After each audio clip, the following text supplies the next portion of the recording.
Thank you, Mr. Speaker.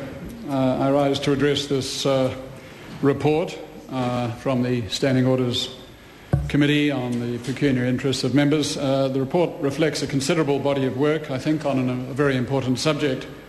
I have followed through this issue in the Standing Orders Committee, and I've been actively engaged in it in recent months. And like my predecessor here, Trevor Mallard, I thank colleagues for, I think, what has been a fairly cooperative exercise within the committee.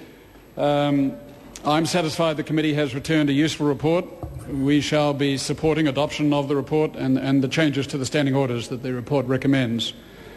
It's worth recalling, I think, that the review emerged from a recognition by the 48th Parliament that a particular affair in 2008 had caused public concern and had perhaps eroded confidence in this nation's legislature. The Speaker, your predecessor, had requested the Privileges Committee to examine the rules surrounding financial interests of members and to make recommendations to ensure that the House is not, quote, brought into disrepute and be impeded in its functions. And while I agree with Mr. Mallard that the Standing Orders Committee did succeed, and rightly so, in keeping it depoliticised, I do think it's important to recall that it is highly sensitive political issues that provided the genesis for this whole exercise, namely the Owen Gillane affair in 2008, involving the leader of New Zealand First, the Right Honourable Winston Peters, and I recall the report of the Privileges Committee, which says we recommend by majority that the Right Honourable Winston Peters, I repeat, Right Honourable, be censured by the House for knowingly, I repeat, knowingly, providing false or misleading information on a return of pecuniary interests. And we recommend by majority that the Right Honourable Winston Peters be ordered to file within 7 days of the House so ordering amended returns for the years ending 31 January 06, 07 and 08, covering any gifts, debts or payments in kind that he has not declared. So it is a reminder of the degree of sensitivity that prevails around this thing. This is the same gentleman who is now struggling below the watery surfaces of public opinion to re-enter this House to ensure that the House is no longer brought into disrepute, and let us continue in hope. For its part, the Privileges Committee believed that the Standing Orders Committee of the 49th Parliament reviewed the rules for the declaration of pecuniary interests, and this is what we have been doing, and this is the fruit of our endeavours. We considered, of course, the purpose of the Register of Pecuniary Interests and found it to be sound. We went through a gamut of issues that have been touched on by Minister Brownlee and Mr. Mallard, interests in beneficial interests in trusts, the issue of real property, the issue of interest rates, legal fees paid on behalf of members if they're involved in litigation pertaining to their parliamentary activities, airline upgrades, and others. We in the Green Party are happy with the outcome of all of these. But in my opinion, the most important development coming out of the report is the agreement that we reached concerning the scope of what we mean by pecuniary interests, and Minister Brownlee touched on that. In short, there is a need to broaden the scope beyond the strict meaning of the word pecuniary. I think that was fairly clear. We did discuss the possibility of omitting the word pecuniary entirely from the name of the register and just have it as Register of Interests. But it was very clear that that would go way too far for the purposes of the House, I think. You would end up being obliged to declare whether you were influenced in any way by the Church of Scientology or the Climate Science Coalition or the doctrine of creationism or maybe the Flat Earth Society. It would have been ridiculous. So I think it was the correct balance to make it explicit that members are required to declare some interest that may not be pecuniary or financial to them, but that this is limited to certain specified interests. And I think we got to the right conclusion. I don't want to go into any more detail on the provisions of the report. But I'd like to make three broad points, Mr. Speaker, before I conclude. The first is the Privileges Committee expressed a number of principles that support the approach of transparency. And I think the Standing Orders Committee endorsed that, and we in the Green Party certainly embrace it. The first is that the onus is on members to make an honest attempt to recognise and declare all pecuniary interests. Fine. The third principle, I'm skipping the second for the moment, is that all distinct interests must be declared regardless of whether they are channelled through a trust or third party. Fine.